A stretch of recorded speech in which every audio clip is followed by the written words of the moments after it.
All right, this is Eric Housley with another episode of Lessons in Loss, Love, and Resilience. I took a little hiatus for the summers, traveling and doing some speaking. And when I did, I made a new friend, Joanna, who is the polar opposite side of the country from my Northern California roots. And Joanna is out from Maine, and we met at the National Organization of Victims Advocates Conference. Joanna has a story, obviously, with grief too, but also is an advocate. Joanna, thanks for joining me. Yeah, of course. Can you tell us a little bit? So people don't understand a lot, like after borderline. Now it's a very common state, and I don't know when that started, but we were given a victim's advocate. I remember sitting across the table and Andrea introducing herself, saying, "I'm your advocate. I'm going to help you in anything you need." And I've heard that some people didn't have good experiences, that people were there. Our advocate was amazing. You are an advocate in the state of Maine, and you have a role in how that works. How long have you been doing that? And tell me a little bit about it. Yeah, so I started my career in victim advocacy in a small prosecution office in Florida, a little town called Inverness, Florida. And I was what they called at the time, so this was 2002, I was a victim witness clerk.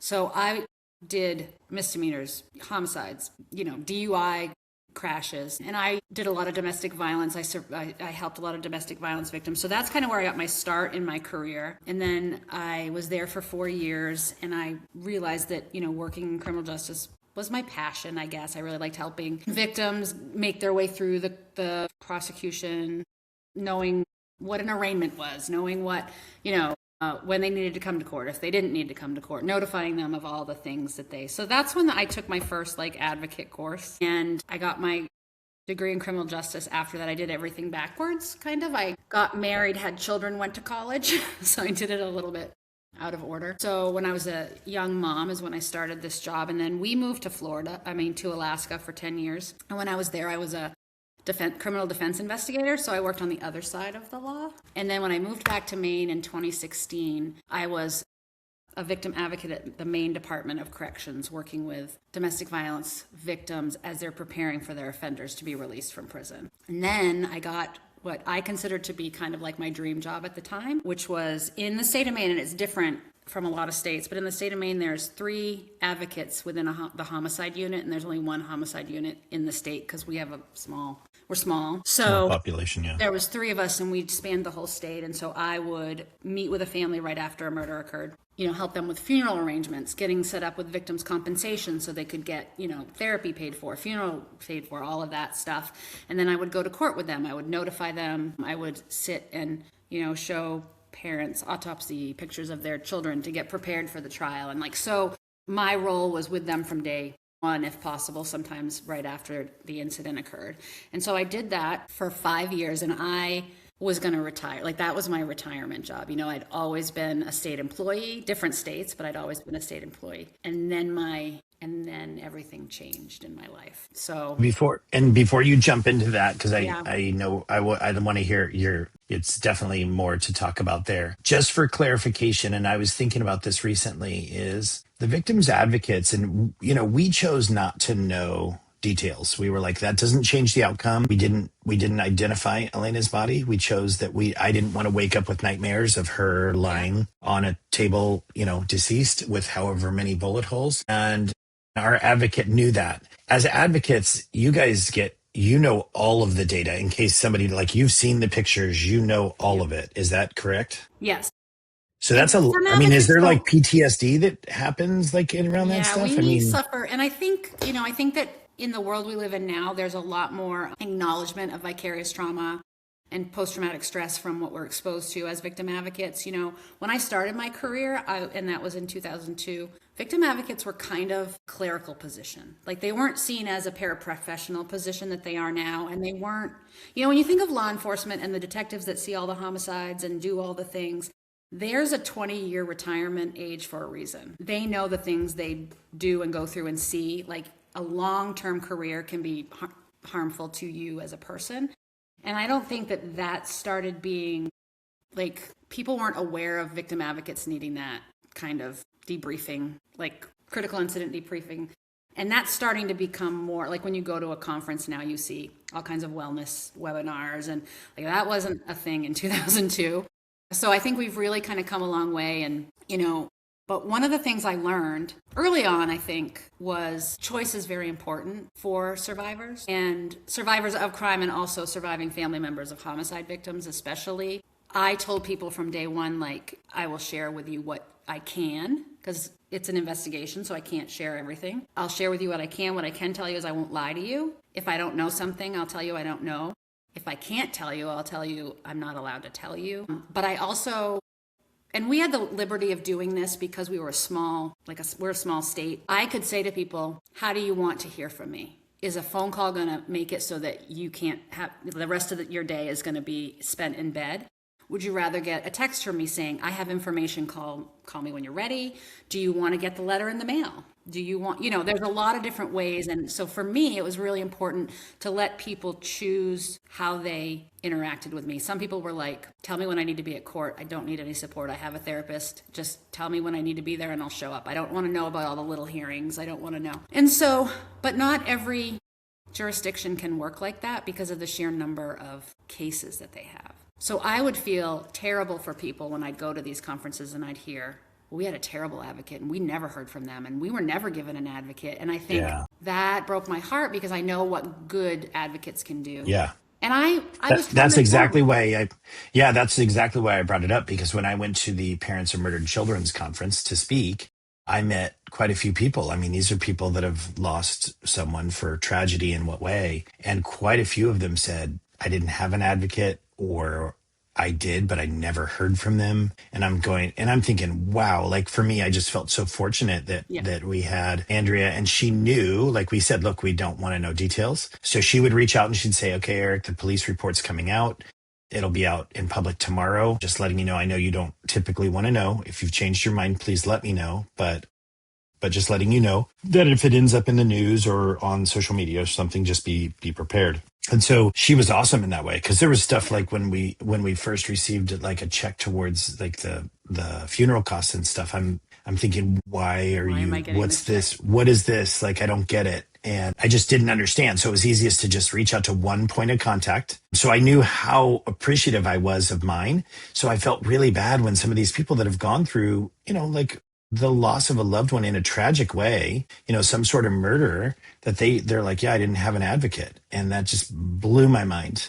Blew my mind. I have been to that conference every year. This was the first year I didn't go, so I didn't get to see you there because it kind of overlapped with Nova for me. But I found that as a survivor, when I would go to those and as an advocate speaking to them, I was like, this is what you deserve as a crime victim. But they weren't getting that. So it was really hard for me to be in that space and be like, I'm sorry that you didn't have. Well, and it was, I went in with a lot of anxiety. I don't want to say anxiety, but I was hesitant I add a lot of humor when I speak into my speeches, and I was very reluctant because I'm like, okay, this is a different group of people, walking into a room full of victims advocates or a room full of people, let's talk about grief because you don't know how to, or we're weird as a society on how we handle it. I'm walking into a room full of people that I don't know if I should be dropping F-bombs or, like, how should I handle this? Mm-hmm. And I loved the fact that I had the place laughing. People were smiling. We had some good conversations on awkward hugs and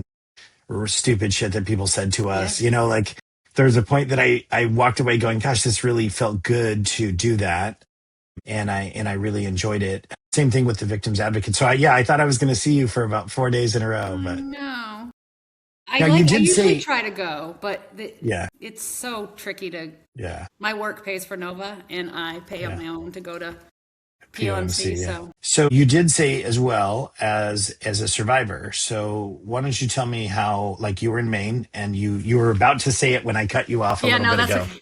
Yeah. So it was 2021. My daughter had married a young man she knew from high school in Alaska. We had relocated to Maine, and she was in Maine and he was in the military. So they reconnected and they got married, and she moved to Germany. And so she got married in 2018, and in 2019 she moved to Germany with him. They were stationed in Bavaria, which is so they are 6 hours ahead of us time-wise. And so I had just finished my master's degree that year, I think, when she moved away. And so I was busy, and I was in the homicide unit, and I was working my cases, and I got a call from my daughter that her baby, they had a baby in January 15th of 2021. And I'd gotten a call from her on February 28th, which was the day after her birthday, that there was something wrong with Anthony, and they were being rushed to the hospital. So the area they were in Germany, there was no base hospital, so they had to go to a German hospital. So he ended up, and she didn't know what was going on. It was kind of a nightmare. And she's telling me that, she's talking to the doctor, and her ex-husband was saying things like, "I'm a monster." She didn't know what was happening. Like, she just couldn't wrap her mind around it. And she was telling me the next day, that morning, because it was like 8:00 at night that he ended up going to the hospital. And so Monday morning she was calling me, and she was like, "The doctor is saying retinal hemorrhaging, subdermal hematoma," all of these words that I knew from working homicide cases. And I've worked shaken baby cases before, that I knew what those words meant. And he was 6 weeks old. So babies don't get retinal hemorrhaging at 6 weeks old by rolling over. On there. Or right. On their own, they can't. So I was cognizant, and it was COVID. So the EU was closed down, basically. And I've, just so you know, she gives me permission to talk about my story and her experience. I don't talk about her relationship with Nicholas, but I do talk about, what I experienced through this time of you did say that they were, you said her ex-husband, were they still married at the time? They were married at the time. Yeah. Okay. They were still married. He was 6 weeks old, and they interviewed her at the hospital. It's called CID, the Criminal Investigation Division, which is not military. It's Department of Defense, but they're civilians, because they don't want chain of command to be an issue in military investigations of military personnel. And so they basically interviewed her, and then they interviewed him for many more hours than they interviewed her. And she called me and she said, "They just took a baby doll into the room. I don't understand why they did that." Because she's calling me to try to figure out, because this is my world. I worked with these not these detectives, but people like this in my life. So she knew. And she basically, I said, "Well, because they want him to show them what he did to Anthony." And she was like, "Okay." They asked me if I want a protection order. And I said, "Well, that's your choice. I would recommend that," knowing that, and I did encourage her. I had worked for the defense for a while in my career, and I did encourage her if she felt like she needed an attorney. And I had told this to him before I knew what had happened. Like, I know what happens when babies are hurt, and it's okay for you to talk to an attorney. That's your right.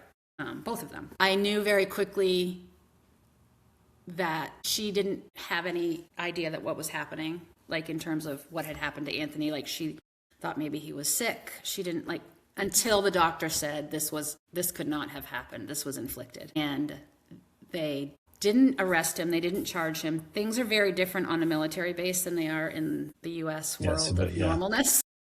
Yeah. And, nothing gets in the news because it all has to be very hush-hush about what happens on base for morale and, Yeah. So they sent him to single soldier barracks. They put a protection order on her, the baby, in their home. And so she was essentially alone in Germany in a hospital while her baby was dying. So I got there very quickly as I could during COVID. I never really knew this is a little story I like to tell, but I never really knew what representatives could do for us, for their constituents. Yeah.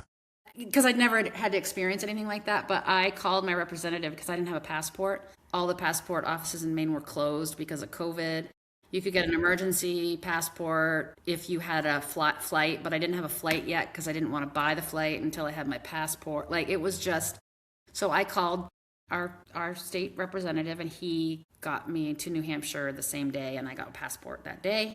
And the next day I was on a flight. So within 4 or 5 days I was to her. And we stayed in the NICU. They gave us a room downstairs in the new mother's wing, which was really difficult for my daughter because new babies were coming in, and because the NICU was upstairs. And so we stayed there, and I was able to go back to her house and feed the cats and pack and stuff. And Anthony lived for about almost a month. And then he was taken off life support. Tessa did not have custody at the time because, like in any kind of abusive head trauma infant case, the state, in this case Germany, took custody of him. So they made the decision, but they ruled her out early. She was never charged.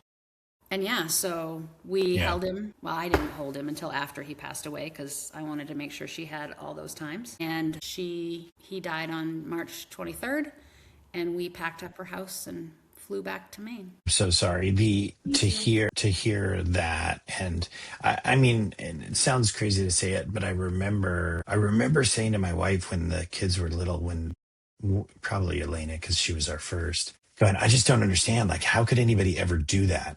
And then I remember at one point it was, I mean, very sleep deprived, very tired, and I was like, Hannah, and I finally turned to her and I said, I need you to take the baby because I've worked 16 hours today. I was up all night because every time you're breastfeeding, I'm getting up to get her. Hmm. And I've fed her, she's bathed, she's changed, and she just won't stop crying. And I'm so frustrated right now. I'm like, oh my gosh, what do you need? You know, like Hmm. for myself, like Hmm. almost. And I just said, I need you to take the baby. And at that point, I'm like, wow, like, I mean, I can't even imagine, couldn't imagine have ever been in that point. Hmm.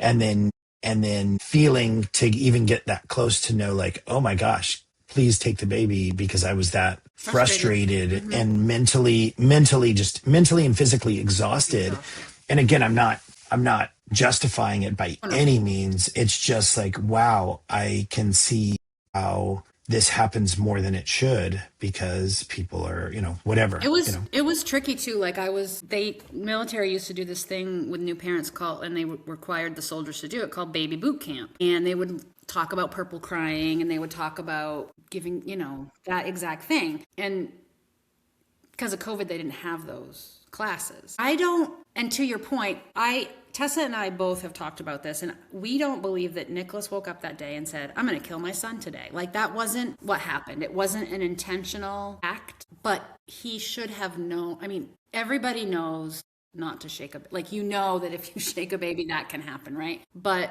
I also know that there was some power and control issues in their relationship, and he didn't hand the baby over when he should have. And then what happened was what happened, and it was devastating to our family. And I think people forget, and I think sometimes advocates even forget, that when people go through this kind of a trauma in their family, the ripple effect, like people that didn't even know Tessa. Nobody had met Anthony. I hadn't even met Anthony. But they knew me and they loved me, and therefore they loved her. And they were devastated by what happened for our family. And I worked with prosecutors, victim advocates that had worked in Shape and Baby cases. And so now when they worked with me and they saw me, it took away that kind of firewall between the prosecution and survivors, because they can they're people that we prosecute, these people, and these are the victims' families that we work with. And now someone who's close to them is in their team, is experiencing this. So it was hard for it affected a lot of people. And, it changed me as an advocate. It changed, sure. especially because we did not have a good advocate.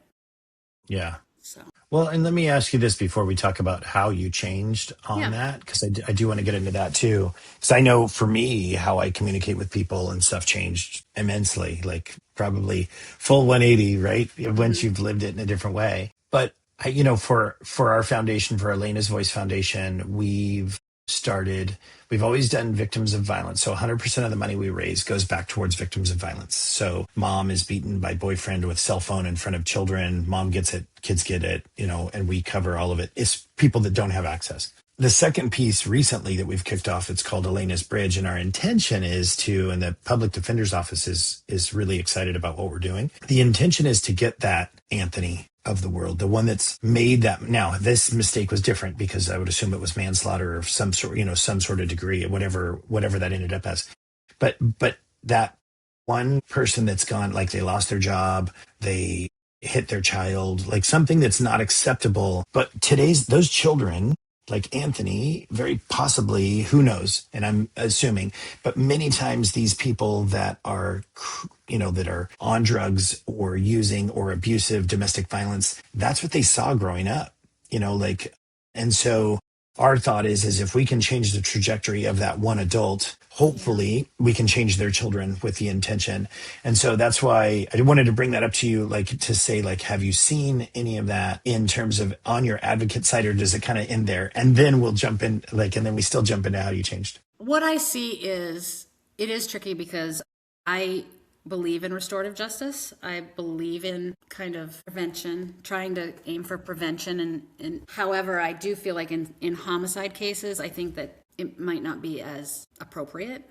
I But think, yeah. And I would say not in homicide. I'm talking more in domestic, domestics, yeah. And I think it domestic. has to be it has to be for people to engage in that. I think it's great. I worked for the public defender agency up in Alaska. That's where I worked. And so I worked with offenders that had done awful things. But I think that if they're truly remorseful and if they want to be better, then I think that's important for them to have that opportunity. I do think that in terms of restorative justice, it definitely needs to be victim centered, victim led. I don't see a lot of that happening Yeah. in Maine.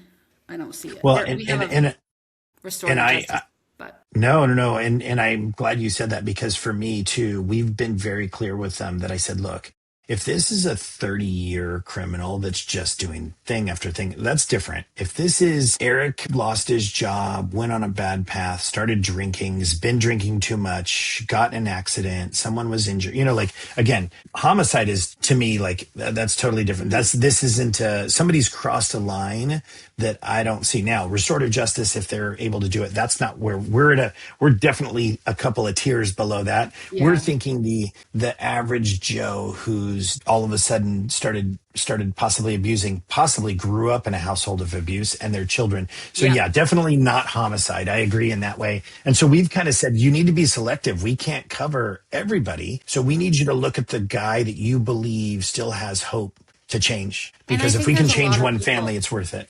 I think there's a lot of people, and I worked with a lot of people at the public defender's office, offenders that really just screwed up or had made choices, Hmm, that I I can think imagine. it's helpful. I think too, we need to, speaking specifically about domestic violence, like I think we need to teach kids early, teach little boys how to not be like maybe their dads are to their moms, and teach little girls that they're worth both, really, that everybody, you're worth being treated well. And because I think that when they live in that and they see that, so I think education about that is really important. And we don't, I think I agree. Yeah. they want it out there, but it costs money. So nobody wants to Yeah. spend Yeah, I any know. money. Well, and that's why we're Yeah. saying, look, we'll cover 100%. We have no overhead. We don't have any staff. Like, everything goes back to victims. And then now, but and again, our intention is to help those that there's a chance to really help them long term. Because Yeah. while you're right, like, teach the boys that that's not how they do it. I mean, and it goes both ways. The girls can be that way, and the boys can Yeah. also need to appreciate themselves as well. Yeah. At the same time, we both know that the The statistics show statistics are, very heavily one direction, and that's understandable. Okay, so jumping into how you changed now you were or are a survivor, how did that change you as an advocate and how you responded? And you I said you think, didn't have a good advocate. Is that so in the military, if it's family violence, generally like happening, they have the family advocates, they have the DV advocates, they have the sexual assault advocates through the military. There's no real like homicide advocates. And what they give you is when the time comes for trial, they give you a liaison. So it's a victim liaison is what they're called. And they're supposed to help you prepare you for trial and communicate with the prosecutor. And the first conversation I had with our liaison, so we got her 2022, October of 2022. We were supposed to go to trial in December of 22. And that got continued. It got continued like 4 times, which is very common in criminal cases, even in the military. And my first conversation with her, she said, I'm so glad I found out, somebody told me what you did. I'm so glad that you're an advocate because I've never done this before and I can really use your expertise. And while I appreciated that she was honest with me about never doing this before, and it wasn't appropriate for me to be training our advocate how to be trauma informed and how to be, and she did some things that, because my daughter didn't want to know anything, I wanted to know everything. And I think that's because of my job. Like I wanted to know what motions they were filing. I wanted to know everything. And they don't have to tell me, but I know where to find things. So I was able to, she left my daughter in a room with the prosecutors because the pictures of Anthony were too hard for her to look at. And her role was supposed to support my daughter in being in those. So, and my daughter had seen me in my career since she was 5. Like, she knew I went to court with people, I helped people. Like, she knew, and as she grew, she knew, and she was like, they don't do it the way you do it, Mom. They don't do it the way you and your coworkers do it. Like, this is wrong. And I'm like, I understand. And so my daughter was just diagnosed autistic.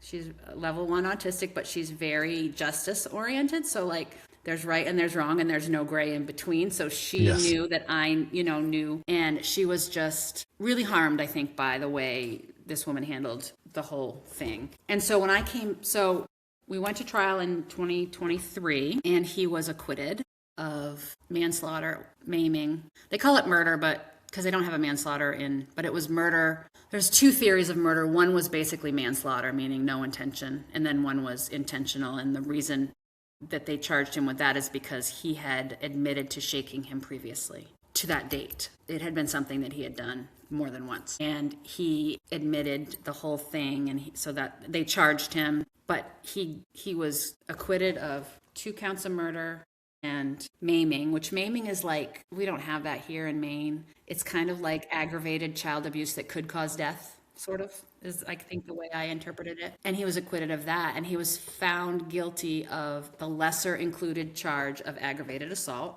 So he was convicted of aggravated assault, grievous bodily harm, and given the maximum, which was 5 years for that. So he got a 5-year sentence. He was a very good soldier. He promoted quickly before this happened. And he was acquitted. Like, it was very hard for us. So, I can imagine. Yeah. And so we actually just got his release date, and his release date is actually 6 years to the day Anthony was injured. So he's getting out in February of 27. So he will have served about 3.5 years, three years, and which doesn't seem fair to us. Yeah.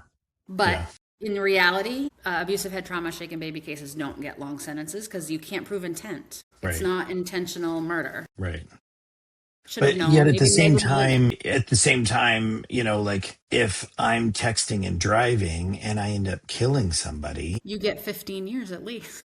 Like, yeah. I mean, it's a baby, and there was proof that he had shaken the baby before, that you turn and go, like, it's not that he intended to kill the baby, but at the same time, you still, ignorance to the law is not an excuse, right? So how is it that you can turn, that's mind blowing to me to hear that there was a death, but it's almost like, well, he was only 6 weeks old. So, and interestingly enough, this base called Vilsec, 2 years or a year later, or 2 years later, there was another trial of an 8-month-old who died, and his father was acquitted too. And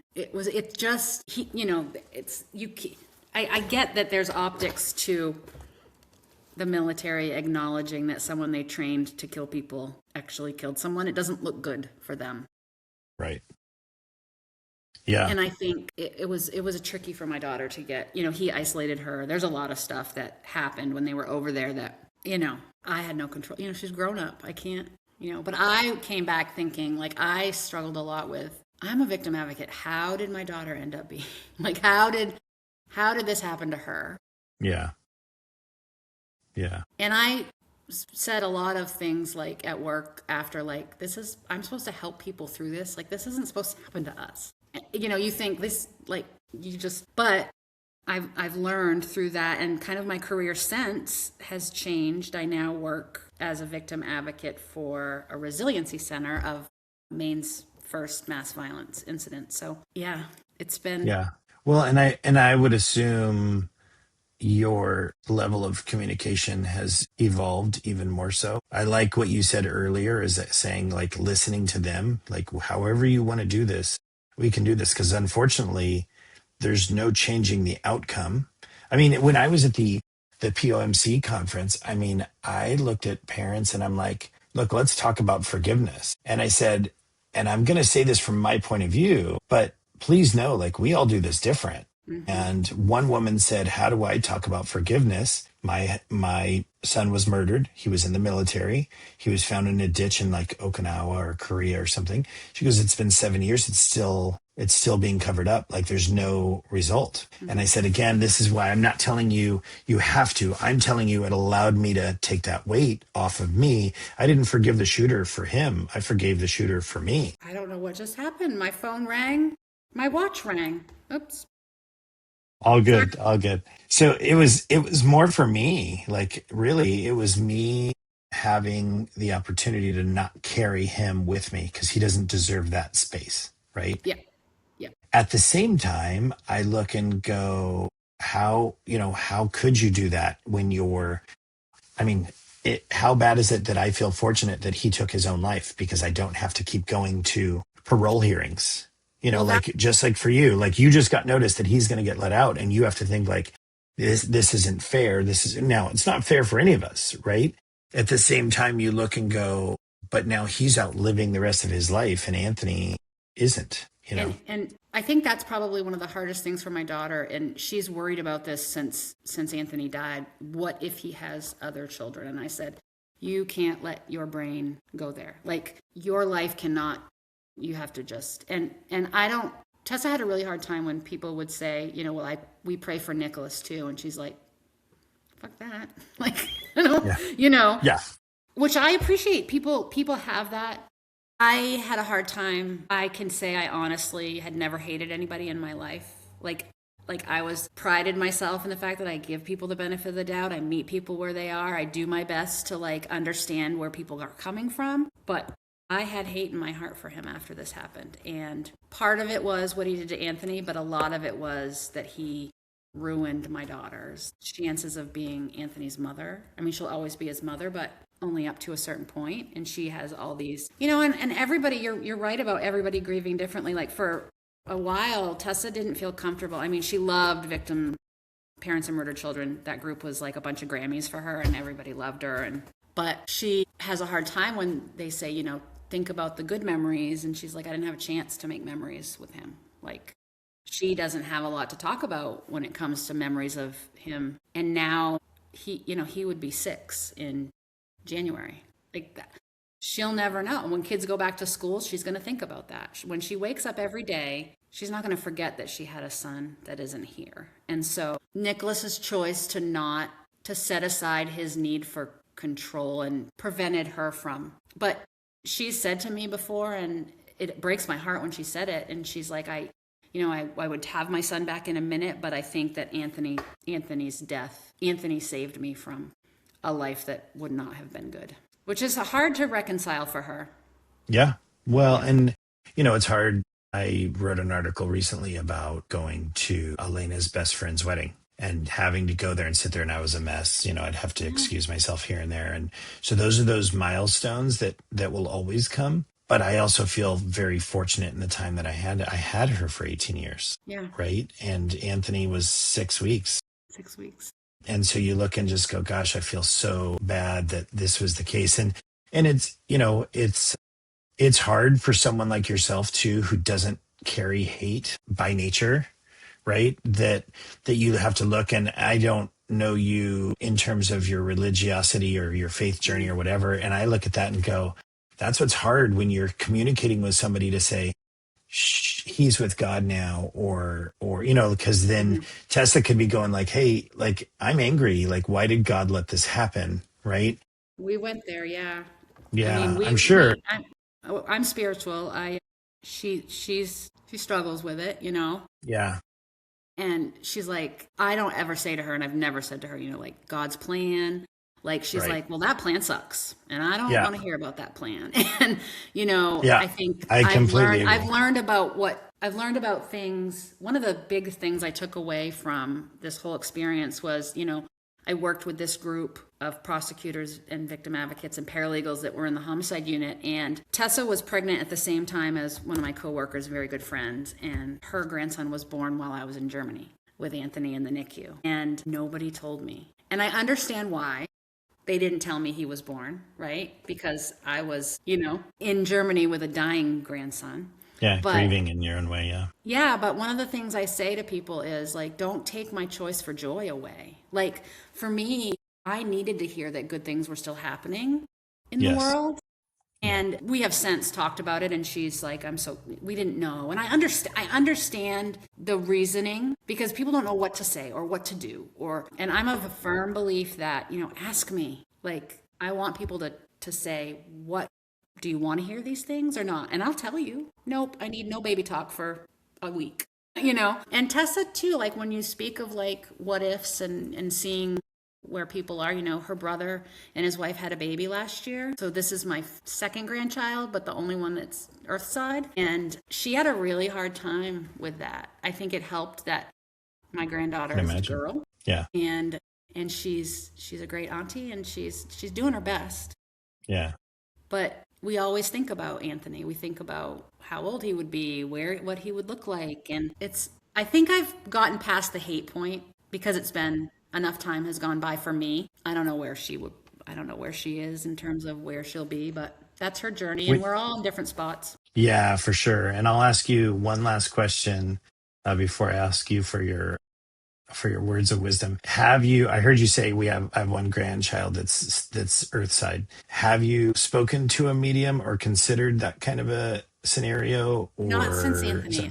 I did after my dad died. Okay. But I haven't since Anthony. I was a firm believer in that my dad was waiting there for Anthony. Brent's grandmother passed when he was young, my husband, and so I think our family believes that there was a lot of people that love Anthony waiting for him, and so that helps me. Yes. And I think conceptually Tessa believes that. She is just not a fan of organized religion. She's a little bit different. She's got colored hair and tattoos, and she just has felt a certain way about the way churches have treated her, so she's not there. But I think that and I don't disagree. I don't disagree with her to be like I struggle with the organized piece of it because I just feel like we're all on a journey, and I think that we'll all be there someday. Mm-hmm. And that we'll all be judged someday. Nicholas and you and me and all of us. And we're just way out of our realm. But at the same time, there's just so much more out there that we just don't understand. I know. And I struggle with he has a plan too, because I'm like, and his plan was to take my daughter in a mass shooting. Right. Yeah. But however that looks, I would like to ask you, what advice would you give to somebody, either from the advocate's perspective or a survivor's perspective in the grief journey? Like, I mean, obviously for you, like now he's going to get released at some point. How do you possibly get past that hate? How do you get up every day? Like, what do you see as advice for somebody? So I think one of the things that I like to tell survivors as an advocate is if you become a surviving family member, and I'm speaking specifically in homicide cases, but really any violent criminal case, when you're a victim, it's okay to tell your advocate what you need. Sometimes you come into it and they're like, this is the way we do things, and this is the way. It's okay for you to say, I appreciate that, but that doesn't work for me because XYZ, and I need your support, and this is the way. And if they're a trauma-informed advocate, they will do that for you. Yeah. And so I think it's okay to say what you need. I also like to tell survivors, it's okay to tell the people in your life what you need. And it's okay to say to them, I don't know what I need. I don't know that I'll be able to tell you what I need ever, but I really appreciate that you're still trying with me. And don't just fall off the face of the earth. Because I know, how it goes. I mean, in the beginning, everything is, what can I do? What can I do? And then people that aren't experiencing the grief the way survivors do, their lives continue. And sometimes survivors can choose for their lives to continue and work on that, or they can get stuck. And either is okay, and either is a trauma response. And I think giving yourself some grace to say, can you bring me a cup of coffee? I'm not ready to see anybody, but if you just drop off a cup of coffee, I would love that. Yeah. Yeah. And it's also okay to say, I don't know what I want, but call me. And I might say, I don't care what you do, but just come. Yeah. In certain relationships, it's okay. Like if Tessa says to me, I'm depressed, Mom, it's March, the month Anthony died, it's March, I can't even change my sheets. I'm going to go change your sheets for her. I'm going to do what I can. I think some people are afraid to just hurt grieving people, but I think what people need is a choice in how they well, it's that privacy. Yeah, that privacy versus isolation. You don't want to hurt at the same time as when they feel alone and isolated. Like even I think I said it when I was speaking, and I remember seeing you in the audience we kept making eye contact when I was speaking, and I said, a friend showed up, said, I'm at your curb, I've got my laptop and my phone, I will come in and chat. I'll do your laundry, I'll mow your lawn, or I can just be close and let you know that I'm here and thinking about you. And to me, that's such I'm here that resonates. And because I think it's, with so many of us just don't know what we need in those moments. And it And it does can get change from quiet. hour to hour. Honest to Absolutely. God, it I can think I, change. I think the other thing on the communication side, a friend, I said to her, "What happened with the accident?" And she said, "This wasn't an accident; it was an incident, and he caused this." And I said, "I apologize. I will refer to it as an incident." So to clarify on what you said, is I really liked that she was very specific. So now Mhm, when I do talk to her, mhm. I understand her mindset, and that could change. And if it does, I just say, "Okay, I apologize. I got you." And then my intention. So it's not getting offended that somebody's setting a boundary, Yeah, right? yeah. And that's, you kind of have to be able to set those for yourself, and the people that can respect those. It's just such a game changer. So And I think too, like having the ability to take yourself out of the importance role. Like this is their whole life right now and they can't, see anything outside of it. Just being aware as a support person. And I think what I would tell advocates is become trauma informed. yeah, Survivors yeah, can tell if you're just there for a paycheck. Survivors can tell if your heart's not in it, it's not a passion for you. yeah, yeah, for sure. Yeah, I mean, you can see right through it. And even when I met people at the conference, I could see the ones that were there and the ones that were present, right? Like you could really see a difference of the ones that really had the passion for it. And it was pretty awesome to meet some of them and go from there. So, well, Joanna, I really appreciate what you Yeah, do, because, you we too. need Thank you so advocates that'll much. do it. Absolutely. And thanks for joining me in another episode of Lessons in Loss, Love, and Resilience. All right.